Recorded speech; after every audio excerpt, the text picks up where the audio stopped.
आज केलाय मस्त बटाटा भज्याचा प्लॅन। बाहेर भरपूर पाऊस पडलाय आणि खूप छान असे वातावरण झालेत, थंड वातावरण झालेले आहे आणि अशा वातावरणामध्ये आपल्याला मूड होतोच तो भजी खाण्याचा। तर आम्ही केलेत आज भजी। तर आपण कसं पीठ खलवलंय ते पाहूया। मी चणा डाळीचे बेसन पीठ घेतले, त्यामध्ये लसूण आणि लाल मिरचीचे वाटण, थोडंसं आल्याचं वाटण, त्यानंतर छोटा चमचा ओवा, चवीपुरते मीठ आणि थोडासा चिमूटभर सोडा।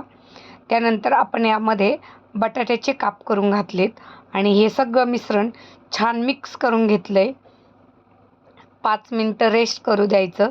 त्यानंतर आता आपण कढई तापवायला ठेवली, तेलही आपलं गरम झालंय आणि आता आपण सोडूया यामध्ये बटाट्याची भजी।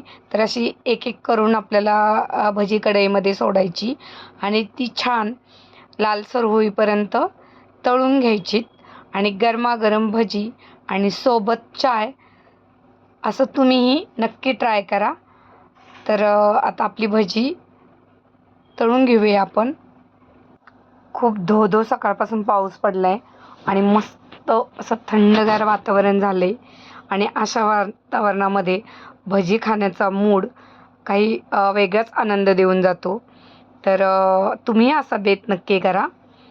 आता माझी तर गरमागरम भजी तयार झाली आहे।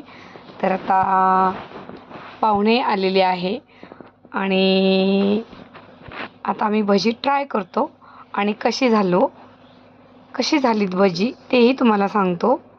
चला तर पाहूया आता आपली गरमागरम भजी।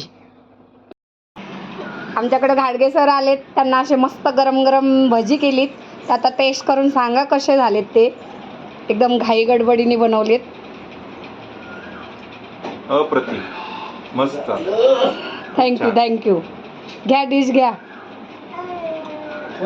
सो माझी मैत्रीण खूप दिवसानंतर आली आहे आणि तिला काहीतरी अशी खाण्याची इच्छा झाली, म्हणूनच आम्ही गरम गरम बटाटा भजी केली आहे आणि आता घेतोय आम्ही बटाटा भजीचा आस्वाद।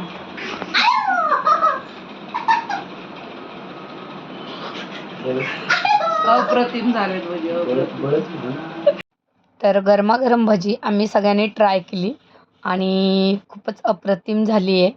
तर आता यासोबत आम्ही चहाही घेणार आहे। तर तुम्हाला व्हिडिओ आवडला असेल आणि ही गरमागरम भजी बनवलेली रेसिपी आवडली असेल तर व्हिडिओला सबस्क्राईब करा। Bye bye.